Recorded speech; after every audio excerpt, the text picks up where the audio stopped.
just to start, tell me a little bit about your background. I know you're in Costa Rica now. I believe, if memory serves, you're from South Africa. Is that correct? That is indeed, brother. Yeah, Okay. And so, yeah. how did you end up in Costa Rica? Let's start there. So I've been in Costa Rica 11 years. Okay. So it's been just over a decade.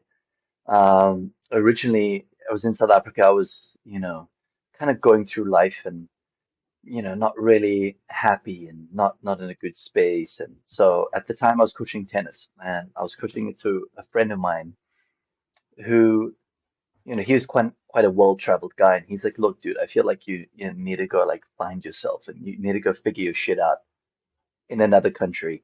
You should go to Costa Rica. Interesting. It's an incredible place. They have a saying called Pura Vida." And I was Pura like, vida. you obviously no idea of what that meant or what Spanish was. And I was like, fuck, okay, got you. What does it mean? He's like, it means pure life, bro. And I Hmm. was like, holy shit, that sounds fantastic. Yeah. And literally, I did no research because I don't like to paralyze myself through analysis, right? So I kind of just like to do things. So I literally went in and I was like, okay, cool, done. I'll learn to teach English as a second language.